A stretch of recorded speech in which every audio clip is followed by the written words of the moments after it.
बिस्मिल्लाहिर्रहमानिर्रहीम अस्सलाम वालेकुम। रब्बि इश्रह ली सदरी व यस्सिर ली अमरी वहलुल उक़दतन मिन लिसानी यफ़क़हू क़ौली। क्लास नंबर 26 और ये राइटिंग की हमारी दूसरी क्लास है। ऐसे राइटिंग, आर्टिकल राइटिंग और ये सारे किस्म की राइटिंग्स। और पिछली क्लास जो कि हमारी थी क्लास 25, उसके अंदर हमने देखा था कि हमें राइटिंग के अंदर कुछ स्टेप्स को फॉलो करना होता है तो हमारा राइटिंग पीस अच्छा हो जाता है। अक्सर लोग बिना प्लानिंग के लिखते हैं और पॉइंट बाय पॉइंट प्लान कर रहे होते हैं, तो जितना टोटल टाइम लगता है उतना ही या उससे कम टाइम लगता है एक साथ प्लान कर लो और प्लानिंग को थोड़ा सा अरेंज कर लो अपने पॉइंट्स को, जो प्लान किए सारे पॉइंट्स, जिसके लिए हमने दो फ्रेमवर्क्स आपको बताए थे, एक पेस्ट के नाम से और एक द फार्म के नाम से। अभी हम यूज़ करेंगे उन्हें। उसके बाद जैसे ही पॉइंट्स आपके जहन में आ जाएं तो उनको अरेंज करो कि पहले कौन सा लिखना है, बाद में कौन सा लिखना है। ये आपका रफ वर्क हो गया। उसके बाद आपको इंट्रोडक्शन लिखना है और उसके बाद बॉडी और कंक्लूजन लिखना है।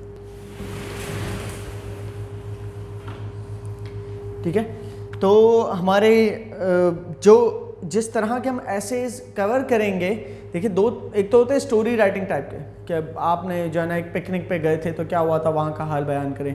तो इस तरह के एसेज के अंदर तो आप सिंपल, क्योंकि स्टोरी बयान करो तो जहन में एक स्टोरी बनाओ, जगह सोचो, जो लोग इन्वॉल्व है वहाँ थे वहाँ पर वो सोचो और थोड़ी सी स्टोरी प्लान करके लिख दो। लेकिन कोई ऐसे टॉपिक्स हैं जो किसी किस्म के आर्गूमेंट, जिसमें किसी किस्म की डिबेट है, कोई इंफॉर्मेटिव बात है, डिस्कशन है, तो उन सब के लिए हम जो है इन टेक्निक्स को इस्तेमाल करेंगे कि सबसे पहले टॉपिक प्लानिंग की स्टेज में हम सबसे पहला स्टेज टॉपिक को देख के, उस टॉपिक को देख के हमारे जहन में जो पॉइंट्स इनिशियली आ रहे हैं ना अपने जहन से, वो लिख दे 2-3 पॉइंट्स जो भी जहन में आ रहे हैं। उसके बाद हमने ये दो फ्रेमवर्क्स इस्तेमाल किए, एक पेस्ट के अंदर पीस है पॉलिटिकल को लेकर आपके जहन में क्या आना चाहिए, गवर्नमेंट आनी चाहिए, स्टेट भी गवर्नमेंट को कहते हैं, बॉर्डर्स, आर्मी, और इसके अलावा पॉलिटिकल पार्टीज़ और रूल्स एंड रेगुलेशंस को लेकर कोई भी चीज़ है, जैसे कोर्ट्स वगैरह, आपकी अदालतें वगैरह, ये सब कुछ, और गवर्नमेंट पॉलिसीज़ पॉलिटिकल को के लफ्ज़ से जहन में आ जानी चाहिए। इकोनॉमिक से आपके जहन में आना चाहिए इनकम, आमदनी। अब वो इनफरादी किसी फ़र्द वाहिद की हो या पूरी कंट्री की हो, पूरी दुनिया की हो, इनकम, प्रोडक्शन, सर्विसेज देना, बिजनेसेस वगैरह, सब इकोनॉमिक से आपके जहन में आना चाहिए। सोशल से आपके जहन में आना चाहिए सकाफ़त, अपना कल्चर, आप पॉपुलेशन, फ्रेंड्स, फैमिली, सोसाइटी पूरी। ठीक है।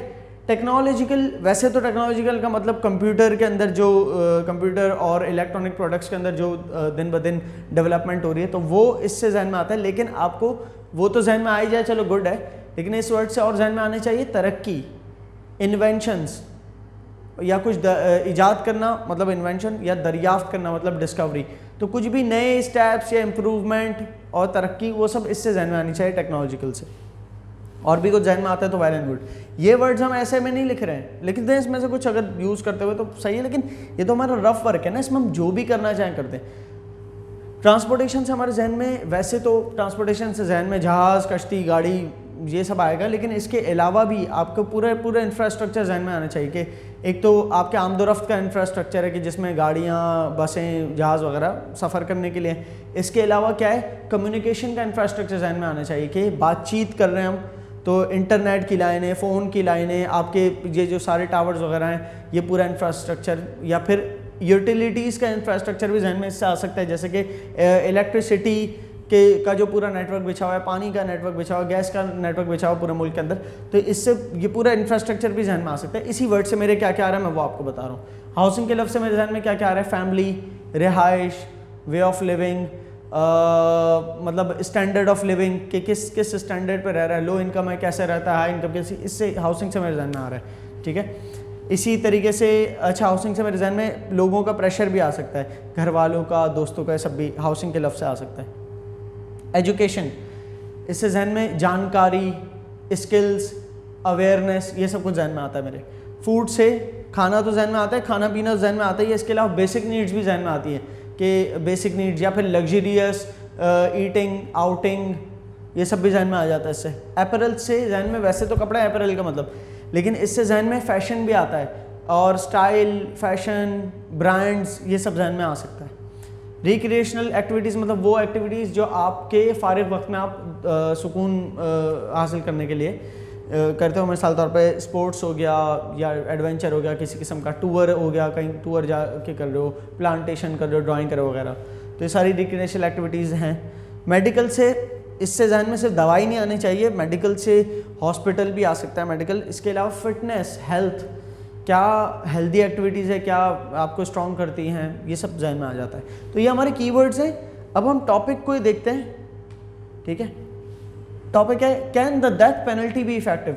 डेथ पेनल्टी मतलब सजाए मौत। क्या सजाए मौत एक कारामद सज़ा है? सजाए मौत किसको होती है? जो किसी को कत्ल कर देता है उसको होती है ना, कैपिटल पनिशमेंट भी कहलाती है ये चीज़। तो क्या ये कारामद सज़ा, दुनिया भर में बहुत सारी डेवलप्ड कंट्रीज़ हैं इसको नहीं मानती सज़ाए मौत को, ठीक है। पाकिस्तान में है और मतलब मेरा भी ये आर्गूमेंट है कि होनी चाहिए, ठीक है। अब मेरा आर्गूमेंट है, मैं उसके हिसाब से रीजनिंग दे रहा हूँ। और आर्गूमेंटेटिव ऐसे होते हैं कि जिसमें आपने जो साइड सेलेक्ट कर ली ना कि आप कह रहे हो होनी मतलब सज़ाए मौत इफेक्टिव है, तो आप सारी बातें वो करोगे जो सज़ाए मौत को ही कारामद बताएगी, और सज़ाए मौत ना हो तो सिर्फ नुकसान है। आप इस तरह की राइटिंग करोगे, एक आर्गूमेंट कर लो।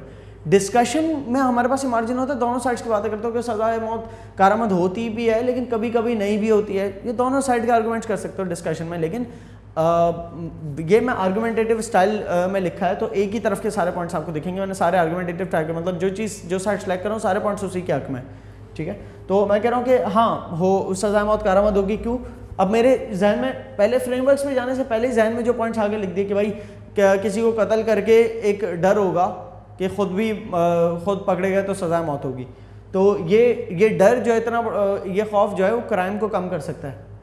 और एक दफ़ा ये वाली ट्रेंड सेट हो गई कि अगर आपने किसी को मार दिया तो गवर्नमेंट ने आपको पकड़ लिया तो आपको मार ही देगी। तो इस ट्रेंड के बाद फिर लोगों में डर बैठेगा और बढ़ेगा, ठीक है। और जैसे जैसे क्राइम रेट लो होगा ना तो वैसे वैसे गवर्नमेंट स्ट्रांग होगी, और ज़रा सी जैसे जैसे स्ट्रांग होना शुरू होगी गवर्नमेंट की सपोर्ट बढ़ेगी तो और स्ट्रांग होगी और गवर्नमेंट और अच्छे से क्राइम्स को मैनेज कर सकती है। तो इसलिए इफेक्टिव है सज़ाए मौत। इकोनॉमिक से जहन में वो इनकम्स वगैरह जहन में आ रहे, तो अब इनकम या कॉस्ट वगैरह सज़ाए मौत दे दोगे तो भाई प्रिजनर को प्रिजन में रखना, उसको खाना पीना, ये सारी कॉस्ट बचेगी। इसी तरीके से उसकी रिहेबिलिटेशन कॉस्ट, मिसाल तौर पर उसको उसके साथ जाके एक साइकोलॉजिस्ट बैठा रहे हो, उसकी ट्रेनिंग कर रहे हो, मेंटल ट्रेनिंग वगैरह, वो सारी कॉस्ट उसको सज़ाए मौत की जगह उम्र कैद दे दी तो पूरी उम्र तक उसको अफोर्ड करना पड़ेगा, वो सारी कॉस्ट आपकी बच जाएंगी। अच्छा, सोशल आर्गूमेंट एक अच्छा लिखते हुए ना आर्गूमेंटेटिव ऐसे में आप दूसरी साइड का सोचते हैं स्ट्रॉन्ग पॉइंट क्या है। अब मेरे जहन में दूसरी साइड का एक स्ट्रॉन्ग पॉइंट है कि ह्यूमन राइट ऑर्गेनाइजेशन रेजिस्ट कर सकती है कि भाई आपने अगर किसी ने किसी को मारा है आप उसके बदले उसको सज़ा मौत दे दोगे तो आप भी एक मर्डर हुए, ठीक है, कोई फ़र्क नहीं रहेगा। उनका ये पॉइंट है।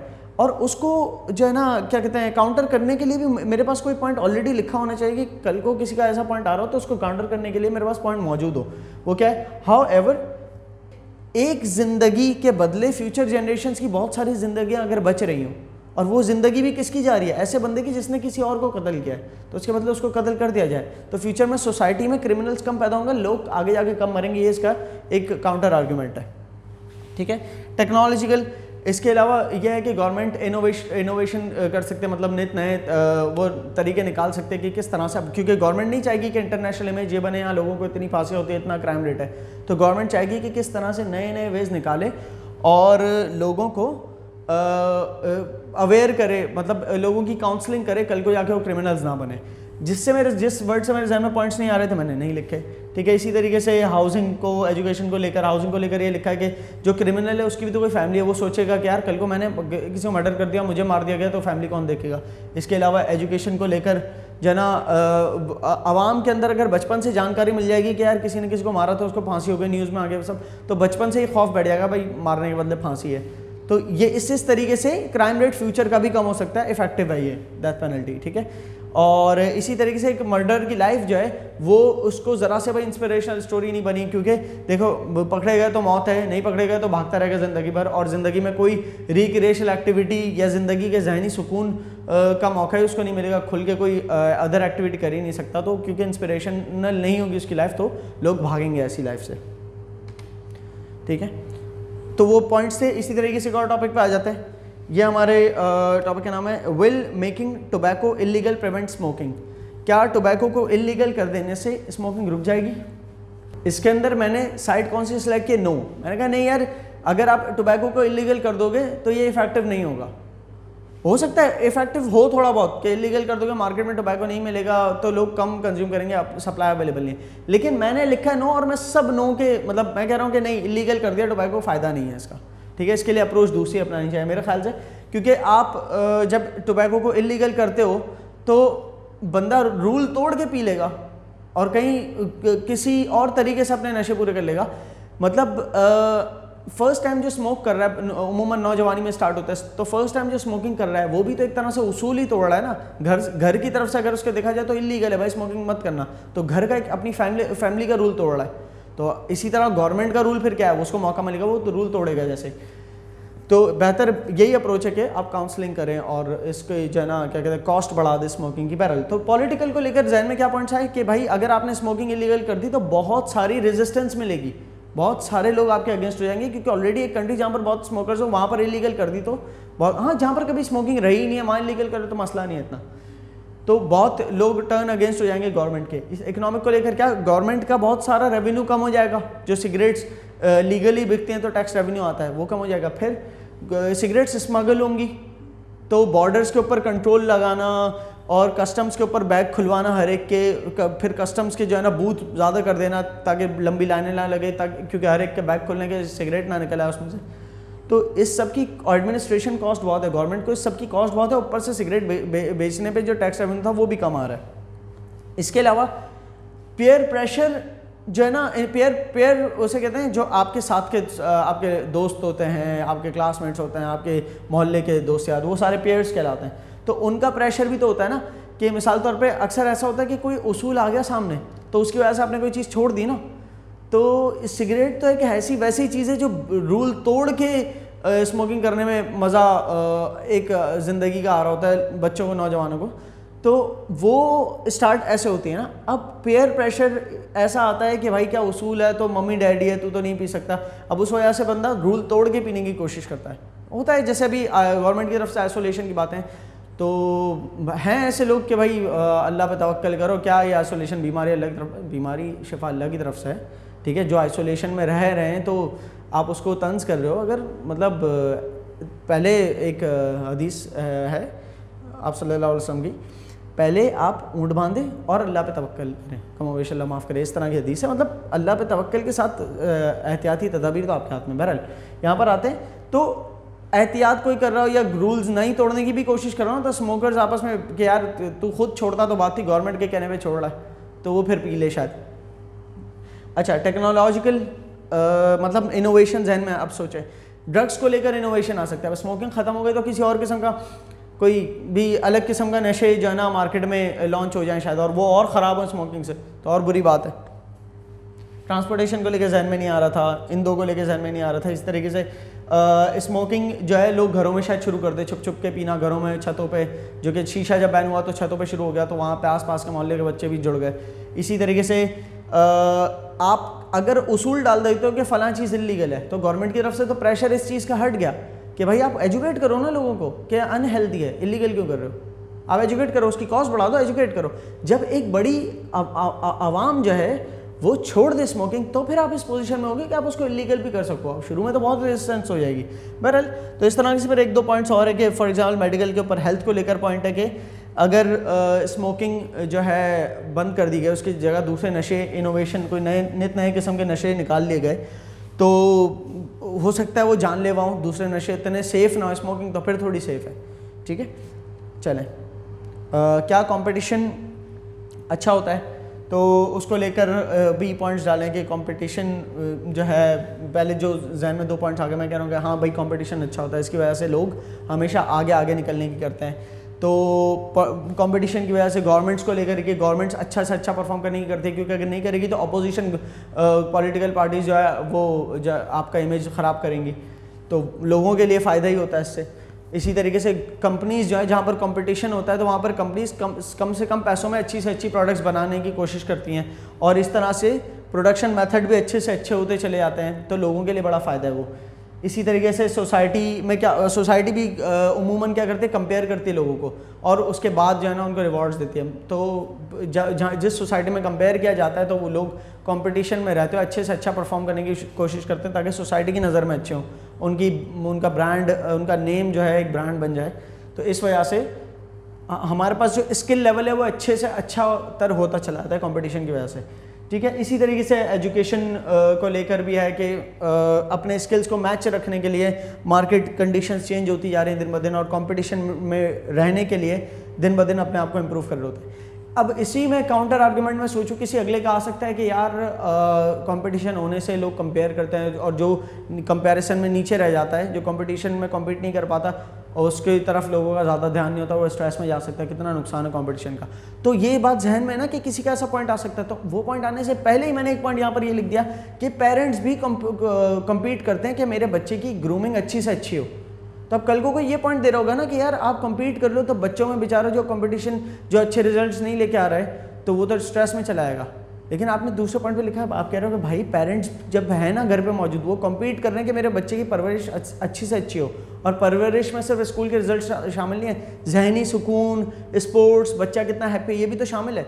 अब वो दूसरे बच्चों की बनिस्बत अपने बच्चे को और हैप्पी रखना चाहते हैं, तो वो शायद एज पर द रिक्वायरमेंट वो कभी रिजल्ट्स के ऊपर इग्नोर कर देंगे और उसको आउटिंग शाउटिंग करा देंगे थोड़ी बहुत जहनी सुकून देने के लिए। तो ये भी एक कॉम्पिटिशन है अपब्रिंगिंग का, तो वहाँ से बच्चे का टेंशन खत्म हो जाएगा। तो वो वाला आर्ग्यूमेंट है ना, काउंटर हो रहा है इस तरह से। इसी तरीके से रिक्रिएशनल एक्टिविटीज़ मेडिकल को लेकर जो जहन में पॉइंट्स लिखे। अच्छा, अब आ जाते हैं हमारे लास्ट टॉपिक पे। मैंने 3-4 टॉपिक्स कवर करने थे और इसको फिर हम इसके ऊपर ऐसे भी डाल देंगे। आपके पास टॉपिक आया है, is religion the cause of Wars? क्या मज़हब जो है वो वजह है जंगों का? तो इस पर मेरी पोजीशन क्या, मैं कह रहा हूँ नहीं, मज़हब नहीं है वजह, बल्कि मज़हब तो असल वो है जो कि एक्चुअली एक दीन है जो ज़िंदगी के तमाम ज़ावियों को कवर करता है, ऑल एस्पेक्ट्स ऑफ लाइफ को कवर करता है और सही तरफ लेके जाता है किसी को। हाँ, ये ज़रूर है ऐसे इमोरल लोग, ऐसे ईविल लोग होते हैं जो कि मज़हब के नाम पे, मज़हब के इमोशन, लोगों के मज़हब वाले इमोशंस को इस्तेमाल करके अपने मफाद के लिए जंगे तक करवा देते हैं। तो ऐसे भी होते हैं। पॉलिटिकल को लेकर वही लीडर्स ऐसे होते हैं जो कि इमोरल होते हैं, मोरल का मतलब अच्छे, इमोरल मतलब बुरे, तो वो रिलीजन वाला कार्ड इस्तेमाल करके अपने मफाद पूरे कर सकते हैं, तो वो जंगों तक लेके जाते हैं। मसला वो है, मसला मज़हब नहीं, जंग है। ऐसे लोग हैं जो मज़हब को गलत इस्तेमाल करते हैं। इकोनॉमिक रीजंस होते हैं वॉर जो है ना, दरअसल बड़ा रीज़न वॉर का वो है पावर की लालच और पैसे की और रिसोर्सेज की लालच। तो जब से ग्लोबलाइजेशन होती चली आ रही है ना, ग्लोबलाइजेशन का मतलब कंट्रीज आपस में इंटरेक्ट कर रही हैं ज़्यादा और फ्री ट्रेड हो रही है, तो इसमें क्या हो रहा है कि जो स्ट्रॉन्ग कंट्री है ना, थोड़ी सी भी जिसकी अच्छी प्रोडक्शन हो जाती है, तो वीक कंट्री के अंदर प्रोडक्शन अच्छी नहीं है, तो वहाँ से इंपोर्ट होती है, दरआमद होती है, मतलब इंपोर्ट होती है किसी दूसरी कंट्री से प्रोडक्ट। जैसे हमारे वहाँ चाइना से होती है, दुनिया भर में ही चाइना से होती है, और हमारी अगर एक्सपोर्ट्स कम और इंपोर्ट ज़्यादा है तो हमारी कंट्री वीक और वीक तर होती चली जाएगी वक्त के साथ साथ, और जैसे वीक होती चली जाएगी तो दुनिया भर की बनिस्बत एक गैप आना शुरू हो जाएगा, और जब इनकम में गैप आना शुरू हो जाएगा तो अच्छे स्टैंडर्ड ऑफ लिविंग की जगह हमारा पुअर स्टैंडर्ड ऑफ लिविंग होगा, और सोशल मीडिया पे सब दिख रहा होगा, तो फिर लोगों की लाइफ फ्रस्ट्रेटेड होती चली जाएगी कि हम अभी तक बेसिक नीड्स में हैं, और उस फ्रस्ट्रेशन की वजह कभी भी उस एक तो फ्रस्ट्रेशन और दूसरी तरफ फिर कुछ अगर ऐसे इमोरल लीडर्स हैं जो कि मिसाल के तौर पे अपने ज़ाती मफाद के लिए, अपने शख्सी मफाद के लिए अगर मज़हब को आगे रख के उसको किसी लोगों की सपोर्ट गेन कर लेते हैं, तो वो दूसरे मज़ाहिब की तरफ जो है एक नफ़रत की फ़िज़ा भी क्रिएट कर देते हैं, जिसकी मिसालें हैं अभी मौजूदा दौर में। तो उससे फिर क्या होता है, एक जंग की सूरत हाल बन जाती है। ठीक है, तो इकोनॉमिक जो इनकम और पावर और पैसे की जो दौड़ है ना कंट्रीज़, उसके अंदर भी कहीं ना कहीं वॉर की सिचुएशंस क्रिएट कर देती है, और मज़हब को भी इस्तेमाल कर देते हैं, और मज़हब इसमें गंदा होता है सब में। सोशल पॉइंट से मेरे जहन में क्या आता है, जंग की एक वजह ये भी हो सकती है कि जंग तक जाना मतलब पहले तो लड़ाई होती है फिर जंग होती है। लड़ाइयों की एक वजह ये भी हो सकती है कि एक सोसाइटी है, उसको आपने इतना पैक रखा हुआ है, उसकी बेसिक नीड्स मुश्किल से पूरी कर रहे हो, तो वो बस उसके पास कुछ ही चीज़ें रह जाती हैं, उनके आबा और अजदाद की किस्से कहानियाँ, सही है, और बस ज़िंदगी भर में हार्ड वर्क। तो वो बेचारे के पास दलाइल और रीजनिंग की जगह ही नहीं मिलती, उनके पास टाइम और एनर्जी नहीं होता कि रीजनिंग कर सकें, थोड़ी रिसर्च करें, थोड़ा जानकारी हासिल करें, एजुकेट करें। तो वो फिर क्या है कि उनके आगे अगर इस तरह के नारे लगा दीजिए ना, आपकी ज़मीन की खातिर, आपके आबा अजदाद की खातिर, आपके मज़हब की खातिर, तो वो इनको सुन के बड़े इमोशनल हो जाते हैं और आपको पूरा पूरा फॉलो करने पे आ जाता है और वही जो ज़ाती मफाद के लिए उनको इस्तेमाल कर रहे हैं वो गलत इस्तेमाल कर सकते हैं। इसी तरीके से कुछ पॉइंट्स मतलब मज़ीद आगे लिखे हैं, जैसे कि हाउसिंग को लेकर जहन में क्या आया कि ऐसे वही मतलब पस्त इलाकों में रहने वाले जिनकी लाइफ इतनी प्रिविलेज्ड नहीं है, जो बेसिक नीड्स में बेचारे गुजार बसर कर रहे हैं मुश्किल से, तो उनके पास इतना टाइम ही नहीं होता कि वो इतनी जानकारी और पढ़ाई हासिल कर सके और एनर्जी नहीं बचती कि जिससे वो क्या रियलिटी है दुनिया की, असल ज़िंदगी की क्या रियलिटी, इन चीज़ों को ऑब्जर्व कर सकें। और कहीं ना कहीं वो इस्तेमाल हो जाते हैं, और जब वो इस्तेमाल हो जाते हैं और फिर ग्लोबल एक तो दुनिया में उनकी पिक्चर बनती है, देखो कितना वायलेंट है, तो वो फिर मज़हब के ऊपर ही सब कुछ आता है। वॉर मॉन्गर्स जो होते हैं ना, ऐसे लीडर्स होते हैं जो वॉर मॉन्गर्स होते हैं, मतलब कहीं ना कहीं वायलेंस का सहारे अपनी पोजीशन बरकरार रखते हैं। देखें कहीं ना कहीं जो है ना कि लीडर्स हैं जो कि इमोरल, जो गलत लीडर्स हैं ना, जो ईविल हैं, शैतानी समझ लें, उनकी वजह से जंगें होती है। एक पूरा इसके अंदर जो है ना कंक्लूजन ये दिया है, ठीक है। और इसी के ऊपर फिर इन्हीं पॉइंट्स को रखते हुए फिर नेक्स्ट स्टेप क्या था, जब पॉइंट्स आपने एक दफ़ा अरेंज कर लिए, मतलब लिख लिए, तो उसका अगला स्टेप है उन पॉइंट्स को अरेंज करना।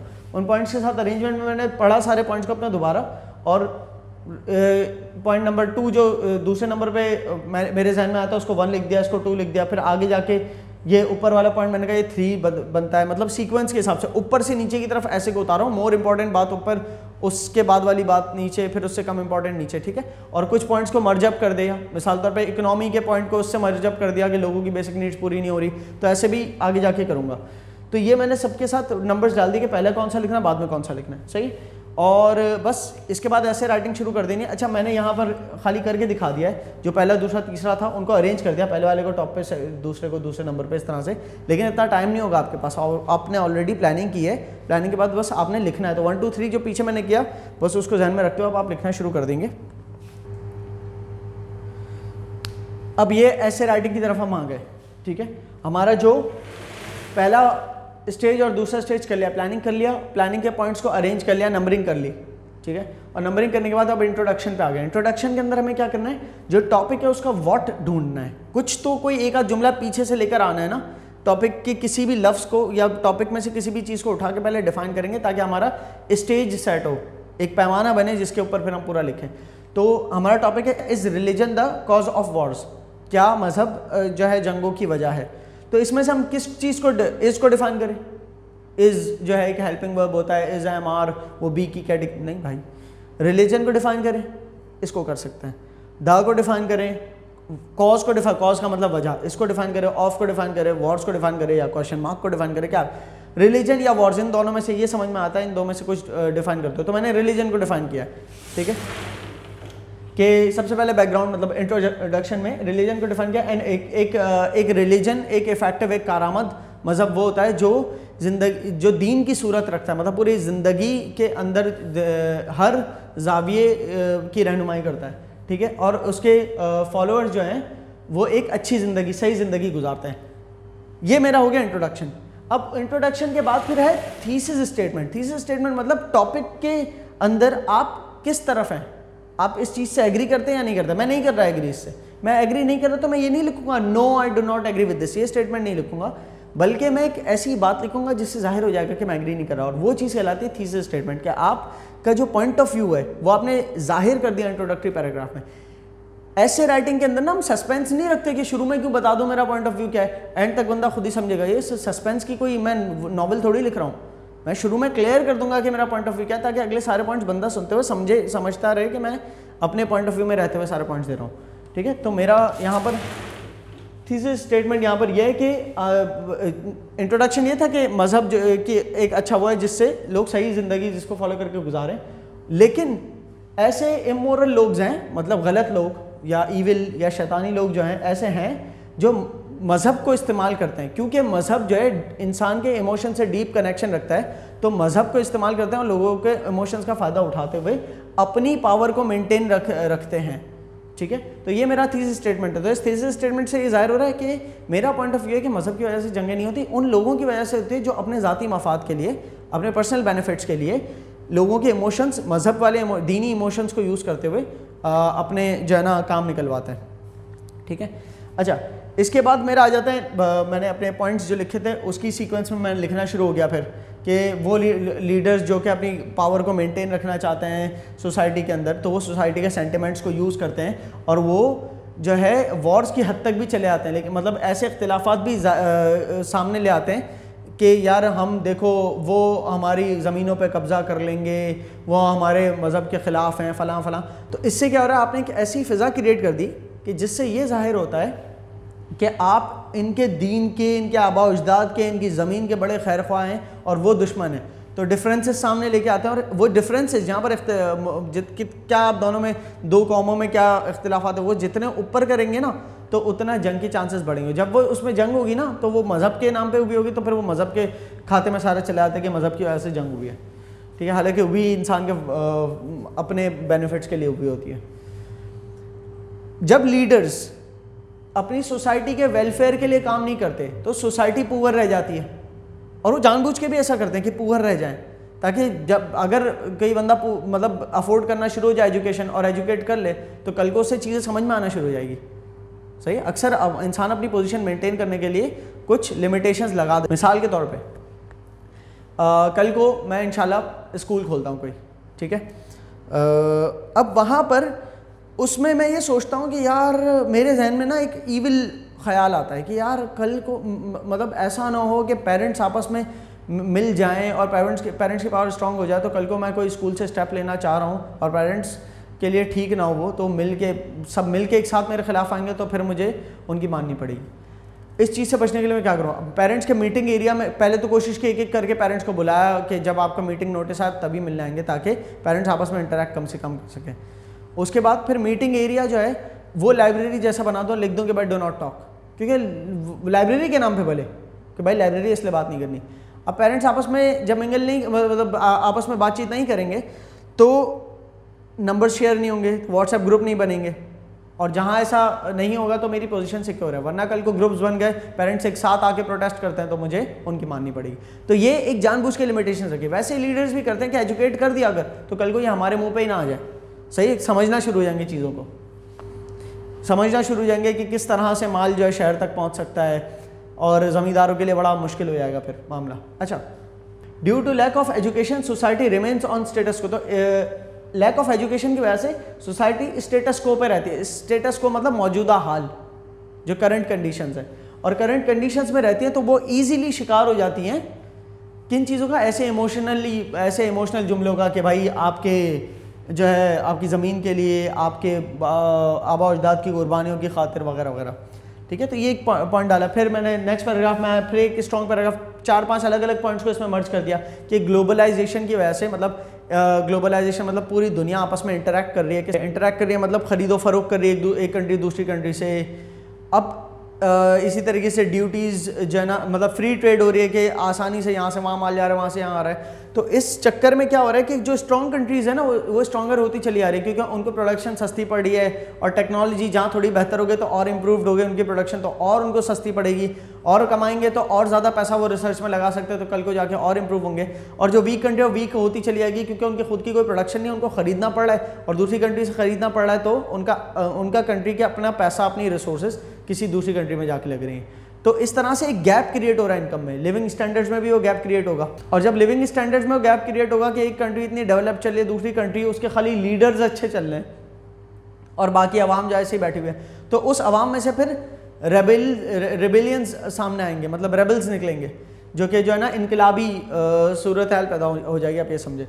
और वो इनकलाब लाने के लिए जब लोग आगे आएंगे तो फिर वो वॉर्स में कन्वर्ट हो जाती है, इस तरह से सिचुएशन। तो वो पेट की वजह से वॉर्स में कन्वर्ट हुआ मामला।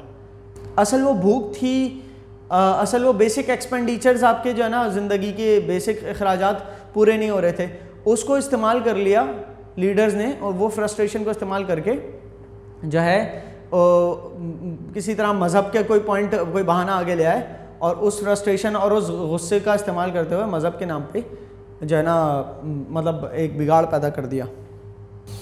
इस तरह से एक और रीज़न, अब ये लेस इंपॉर्टेंट था तो इसको नीचे लिखा थोड़ा सा, कि अगर एक कंट्री मिलिट्री पे स्पेंड कर रही है बहुत सारे पैसे, मतलब वेपन्स खरीद रही है, न्यूक्लियर प्रोग्राम पे खर्चा कर रही है, तो उसकी जो मुखालिफ कंट्री है जो उसके साथ बॉर्डर पे है, और कल को तनाज़ा हो सकता है किसी किस्म का, तो वो भी चाहते हुए या ना चाहते हुए उसको भी मिलिट्री पे खर्चा करना पड़ेगा अपने ज़्यादा, ताकि वो इनसिक्योर फील करेगी ना कि यार इतना ज़्यादा ये लोग अपने जहाज़ों पे, अपने बॉम्ब्स वगैरह पे खर्चा कर रहे हैं, तो हम भी थोड़ा करें, कल को कोई वॉर हो जाती है तो फिर प्रॉब्लम होगा। तो अब ये दोनों कंट्रीज़ मिलिट्री के ऊपर, वेपन्स के ऊपर खर्चा कर रही हैं, तो एक तरह से वॉर की सिचुएशन, जंगी सूरत हाल पैदा हो रही है।